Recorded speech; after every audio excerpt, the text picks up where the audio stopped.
औज़ु बिल्लाहि मिनश्शैतानिर्रजीम बिस्मिल्लाहिर्रहमानिर्रहीम अल्लाहुम्मा सल्लि अला मुहम्मदिन व आले मोहम्मद। कायम टीवी कनाडा देखने वाले तमाम नाजरीन को प्रोग्राम सुबह हिदायत से सज्जाद शाह जी की तरफ से अस्सलाम वालेकुम।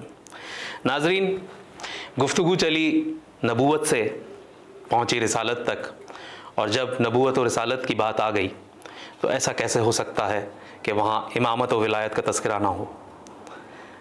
हमारे साथ मौजूद हैं, किसी तारुफ की मोहताज नहीं हैं, बेगम नरजिस नकवी, बेगम सरदार नकवी साहिबा। मैं उन्हें खुश आमदीद कहता हूँ। सलाम और रहमत कबूल कीजिए। कैसी हैं आप? खैरियत से हैं? हम आपके साथ गुफ्तगू में अब तक आ गए रिसालत का सफ़र तय करते हुए। अब हम दाखिल हो गए इमामत और विलायत की तरफ। आपने गुज़िश्ता गुफ्तगू के अंदर हमें इस चीज़ से आगाही दी कि रसूल जो होता है उसका कोई वसी होना ज़रूरी है, और जो फिर सबसे बड़ा रसूल हो, तमाम रसूलों का रसूल हो, बादस खुदा तो ये किस्सा मुख्तसर, तो बाद खुदा जिसकी ज़ात कायनात में सबसे बुलंद है, तो उसका वसी भी कितना बुलंद होगा। तो ये बताइए कि इजमाली तौर पे पहले हमें बताइए कि इमामत और विलायत, इनकी डेफिनेशंस क्या है? सही। अच्छा, अब असल में दीन का बाकी रहना जरूरी है। जब तक कि ये बाकी नहीं रहता, अगर अल्लाह का नाम बाकी नहीं रहता, तो इस कायनात में कोई चीज़ भी बाकी नहीं रहती। बेशक, ठीक है, सही है। ये हमने पिछली गुफ्तगू में बिल्कुल बात ठीक है, बिल्कुल सही। अच्छा, तो एक नबी के बाद दूसरे नबी का आना मुसलसल, ठीक है, देखा जो भी जब से तारीख़ इंसानी मुरतब हुई कि मुसलसल एक नबी के बाद, मतलब फासला ना आए बीच में। हाँ, ज़्यादा फसल, तभी हम बिला फसल के मानने वाले हैं। बिल्कुल नहीं, और नबी नहीं होगा तो मैंने कहा ना कि भाई वो लैलतुल क़द्र तो हर साल आएगी। अल्लाह का अमर तो नाज़िल हुए बगैर कायनात चल नहीं सकती। वाह वाह वाह, कुरान पाक से बिल्कुल सही, बिल्कुल ऐसा ही, बिल्कुल ऐसा ही, हर रात आएगी, हर साल आएगी लैलतुल क़द्र। तो उसके लिए उलिल अम्र का होना जरूरी है। अब ये है खातमुन नबीयीन, क्या बात है, मोहम्मद मुस्तफ़ा अल्लाहुम्मा सल्लि अला मुहम्मदिन व आले मोहम्मद। बिल्कुल है, और खातमुन बेशक, नबीयीन 100% है। बेशक। क्या इसके बाद हिदायत की वो खूबसूरत नहर कह लो, या वो खूबसूरत एक सिलसिला है, तो क्या ख़त्म हो जाए? क्या ख़त्म हो जाएगा? इसके बाद क्या दुनिया का ये उसूल बदल जाएगा? अगर हज़रत आदम खाली दुनिया में नबी हैं, तो इस भरी दुनिया में भी क्या ये बगैर हादी के कैसे हो सकती है? बगैर उलिल अम्र के बिल्कुल सही है, खत्म हो जाए? हाँ, बिल्कुल सही है, नहीं हो, बिल्कुल सही है। यानी इसका मतलब जब अगर हज़रत आदम को उसने नबी बना के भेजा, यकीनन यकीनन मतलब ये है कि हर दौर में एक उलिल अम्र का होना जरूरी है।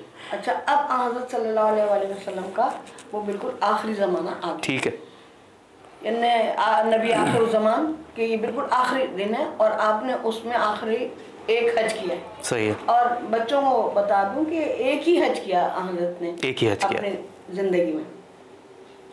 अब जब आप हज से वापस तशरीफ़ ला रहे हैं, तो वो मकाम आ गया गदीर का। ठीक है, गदीर का मकाम वो था कि जहाँ से रास्ते फटते थे। सही। एक आदमी को इधर जाना है, कहा ये नहीं कि सीधे सीधे हाईवे पे चले जा रहे हैं, बिल्कुल सही, बिल्कुल सही। इधर जाना। अब लोग जो हैं वो इधर उधर होने लगे। जब इधर उधर लोग होने लगे तो हज़रत ने रोका, कहा कि जो जा रहे हैं, जो आगे बढ़ गए उनको वापस बुलाओ, और जो अभी नहीं पहुंचे उनका इंतजार करो। और इतनी देर में आप एक और हुक्म दिया कि जो पालान है इनका एक मिंबर बनाओ। अच्छा, ये सब हो गया, ठीक है।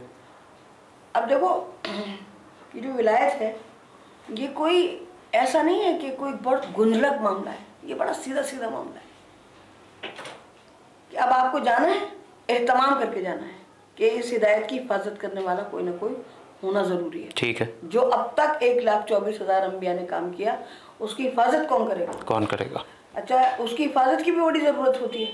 देखो, हमारे पास कोई चीज़ हमने ख़रीद ली, हमने अच्छा महंगा वाला मोबाइल ख़रीदा है, अभी हमारे घर वालों को खबर नहीं, मगर स्नैचर्स को पता चल गया और वो पीछे आ गए और वो छीन के झपट के ले गए। सही, ठीक है। तो जैसे मादी चीज़ों के बिल्कुल वैसे रूहानी चीज़ों के भी डाकू हैं। बहुत खूब। जो रूहानी ताकत आप हासिल करते हैं, उसकी भी डकैती ज़बरदस्त पड़ती है, उसके पीछे मुसलसल शैतान है। हमें नहीं पता सिरात मुस्तकीम क्या है, हमें उतना नहीं पता जितना शैतान को पता है। वो बैठा सिरात मुस्तकीम पे, वो क्योंकि उसका तो घर ही वो है, उसकी तो जगह ही वो है, वो पहचानता है सिरात मुस्तकीम को। अब इससे बचाने के लिए और इस दीन की ओर ये जितने सौफ आए और जितने जितनी किताबें नाज़िल हुई और जितने अंबिया आए, भाई अंबिया की भी तो नामों की हिफाजत करनी है ना, बिल्कुल वो नबी थे, बिल्कुल बिल्कुल ठीक बिल्कुल। है। ऐसे नहीं हो कोई कह दे, जैसे मैंने बाज़ किताबों में ऐसा पढ़ा कि जैसे यानी वो हज़रत ईसा के मानने वाले भी हैं, लेकिन उनका कैरेक्टर कुछ ऐसा अजीब, उनकी माँ का भी कैरेक्टर ऐसा अजीब कि हम तसव्वुर भी नहीं कर सकते। जी जी बिल्कुल। हमारे नज़दीक तारीफ कर दी उन्होंने। हाँ, हज़रत मरियम का किरदार में भी तारीफ कर दी, किताब में भी तारीफ कर दी। इसलिए ज़रूरी था कि हिदायत देने को, बाकी रखने वाला कोई ऐसा हो कि जो ये कि किताब अल्लाह और रसूल अल्लाह दोनों सबकी महफूज रहे, सिर्फ उनकी नहीं, 1,24,000 अंबिया की हिदायत की हिफाजत करे। तो इसके मतलब इमामत जो है वो इन्ना नहनु नज़लना का तफसीर है, तफसीर है। क्या बात है। बेशक। अच्छा, अब जब ये लोग सब आ गए, गर्मी इतनी इतनी क़यामत की गर्मी अभी ये गुजरी जो गर्मी, जी जी बिल्कुल, सब 1 2 4 काफी ज्यादा ऐसी कि तो मुझे महसूस हुआ कि वाकई अरब की गर्मी जो थी उस दिन क्या होगी, क्योंकि उस जमाने में 18 क्या बात थी, क्या बात थी। तो मुझे ज्यादा एहसास हुआ कि लोग जो वहाँ रेत के ऊपर बैठे तो क्या क़यामत उनको गुजर रही हो। उस सरों से अमामे उतार के उन्होंने पैरों में लपेट लिया। अब हज़रत ने अपना मंशूर बताया, गोरे को काले पे, काले को गोरे पे, कोई फजीलत नहीं। बिल्कुल बिल्कुल। और अरब को अजम पे, अजम को अरब पे, कोई फजीलत नहीं। और औरत का मर्द पे और मर्द का औरत पे एक हक है, सही, इसका हक उसका फर्ज है, ठीक है। और देखो गुलामों के साथ कोई ज्यादती न करे। और फिर आपने इरशाद फरमाया कि तुम सब एक आदम की औलाद हो और आदम मट्टी से बने थे। क्या बात है, पूरा मंशूर इलाही पेश किया। वाह। ये तुम्हें मैं ये बताऊं कि ये जो मंशूर है ये अक़वाम मुत्तहिदा में भी रखा हुआ है। अच्छा जी, ये जिंदगी के मंशूर के तौर पे ये वहाँ पे मौजूद है, वहाँ कि ये मंशूर है जिंदगी का। बिल्कुल बिल्कुल। और देखो, सच पर झूठ को कभी तरजीह न देना, चाहे इसमें तुम्हारा कितना ही नुकसान क्यों ना हो। बहुत खूब। अच्छा, ये सब इरशाद फरमा दिया, और भी बहुत सी। जी जी बिल्कुल, बड़ा तवील है खुतबा गदीर। बिल्कुल, तो ये देर हो जाएगी, वक्त मुख्तसर। फिर आपने वो पालान पे के मेंबर पे ठीक थे, आपने वही मौला अली को बुलाया। अच्छा, बुलाने के बाद आपने लोगों से, अच्छा वो यूं बराबर में खड़े हैं और आप ये सवाल कर रहे हैं लोगों से, ऐ लोगों, क्या तुम अपने माँ बाप पर मुझे औलाद जानते हो? लोगों ने कहा कि बेशक। 1.25 लाख का मजमा कहा जाता है। सही सही, 1.25 लाख का मजमा। कहा, लोगों, क्या तुम अपनी औलाद पे मुझे औलाद जानते हो? लोगों ने बिल्कुल। कहा कि अपने माल पे औलाद जानते हो? लोगों ने कहा जी, हम आपको अपने माल पे भी औलाद जानते। सही। अब मैं मतलब एक जुमला मुतरज़ा के तौर पे एक बात करूं कि सबसे जो बड़ा बुत है वो मैं है। बिल्कुल है, सबसे बड़ा बुत मैं है दुनिया में। बिल्कुल है, अना और ईगो। आपने क्या फरमाया, क्या तुम अपने नफ्सों पर भी मुझे औलाद जानते हो? क्या कहना, क्या तुम मुझे अपने नफ्सों, यानी यहाँ पे इस्तगना का एहतमाल हो जाता है इंसान के ऊपर, लेकिन क्या सवाल किया। वाह, क्या तुम मुझे अपने नफ्सों पर भी औलाद जानते हो? वाह। लोगों ने कहा बेशक हम आपको औलाद जानते हैं। अच्छा, अरबी का एक वो है कायदा कि इस औला में लफ्ज मीम लगा दिया जाए तो वो इसम बन जाता है, मौला। सही, नूर है ना ये। सही। अब ये साथ में पढ़ रहा है मुनव्वर, मुनव्वर हो गया। बिल्कुल सही, बिल्कुल सही है। इत्तला एक लफ्ज है कि भाई मैंने तुम्हें इस बात से मुत्तला कर दिया। ठीक, ठीक है, मीम लगा दें आप उसके, ठीक है, तो वो उस चीज का इतलाक हो गया वहां पे। बिल्कुल सही है, कि मिज़दाक हो गया, मिज़दाक हो गया।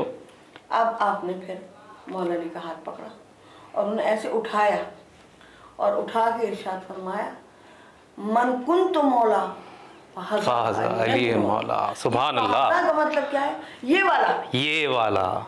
हाँ, ये बड़ा इंपॉर्टेंट है, इसमें हाजा का लफ्ज बड़ा इंपॉर्टेंट है। ये वाला अली, हाँ, जान लो कि जिसका मैं मौला हूँ उसका ये अली मौला है। ये नहीं कि तुम नाम रखो अली और फिर तुम कहो इसके बारे में कहा, क्योंकि लोगों ने ऐसा भी किया, ऐसा भी हुआ। बिल्कुल, ये खुसूसियात तो हमारे इस बंदे पे फिट आती हैं। जी जी जी जी। तो उन्होंने कहा ये जान लो, पहचान लो कि ये वाला अली जो जिसका मैं मौला हूँ उसका ये वाला अली भी मौला है। अच्छा, अब मैं फिर एक थोड़ा सा और साफ कर दूँ ज़हनों के लिए, क्योंकि इस बात पे बहुत एक मौला के लफ्ज़ पे बहुत ज़्यादा बहस है और बहुत ज़्यादा, किसी ने कहा मैनेजर के मानों में है, किसी ने कहा इसके मानों में। बस उसके मानों में है जिसके मानों में पैगंबर है। वाह, बेशक बेशक बेशक बेशक। जो अथॉरिटी उनकी है वही अथॉरिटी इनकी है। अच्छा, अब ये क्या है कि क्यों आपने फरमाया कि जिसका मैं मौला हूँ उसका ये अली। असल में नबूवत को तमाम करना मकसद है। आज खत्म नबूवत के ऊपर बड़े वो हैं कि हमारे ईमान की जी वो है, हिस्सा है खत्म नबूवत, और खत्म नबूवत यूँ और खत्म नबूवत यूँ। भाई खत्म नबूवत को उन्होंने खुद ऐलान कर दिया उस दिन, नबूवत से दीन में का ओहदा जो है वो इमामत की तरफ डाइवर्ट कर गया। और फिर आपने क्या फरमाया जान लो कि मेरे बाद 12 इमाम होंगे। बिल्कुल। और फिर उसके लिए कहा जो तारुफ कर रहा है, अव्वलुना मोहम्मद, औसतुना मोहम्मद, आखिरुना मोहम्मद, कुल्लुना मोहम्मद, और हम में का आखिरी होगा कि जो आएगा और इस दुनिया को अदल-ओ-दाद पे कायम कर देगा जैसा परवरदिगार इसको कायम करना चाहता है। क्या बात है, बिल्कुल ऐसा ही, बिल्कुल ऐसा ही कायम हुआ, बिल्कुल ऐसा ही। और वो हैं तो ये कायनात चल रही है। और बेशक ऐसा ही, बेशक ऐसा ही कर दूं कि हम सब शैतान की गैबत पे तो ईमान रखते हैं कि वो गैब में रह के हमें बहका रहा है, बिल्कुल रखते हैं, लेकिन हम इमाम पे ईमान नहीं रखते जो गैब में रह के हमें हिदायत देता है।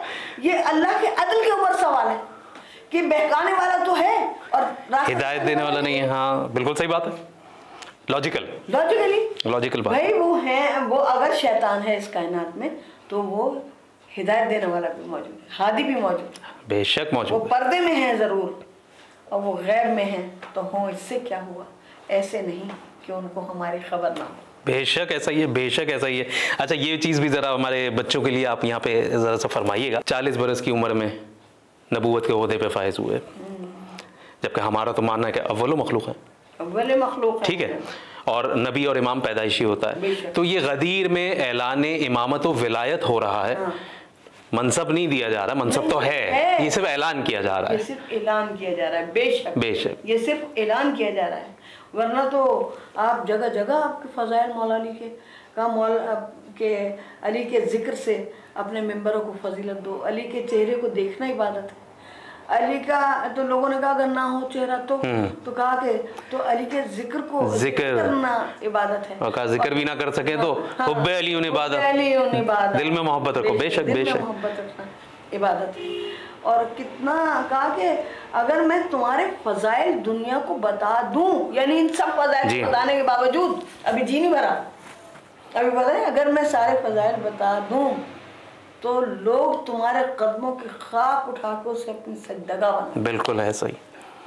और क्या, अच्छा आप ये बताइएगा कि इतना वाज़े पैगाम मैदान गदीर के अंदर, लेकिन हम देखते हैं कि रसूल के इतना तवील खुतबा जिसमें रसूल ने हर चीज़ का, आपने अभी जिक्र किया कि हर चीज़ का इकरार लिया, उस इकरार के बाद भी उस मजमे में से हारिस बिन नौमान फहरी जैसा शख्स खड़ा होता है और बहस करता है जिस पर अजाब भी नाजिल होता है, और फिर हम देखते हैं कि उम्मत की एक बड़ी तादाद जो है वो अपना निज़ाम हुकूमत कायम कर देती है।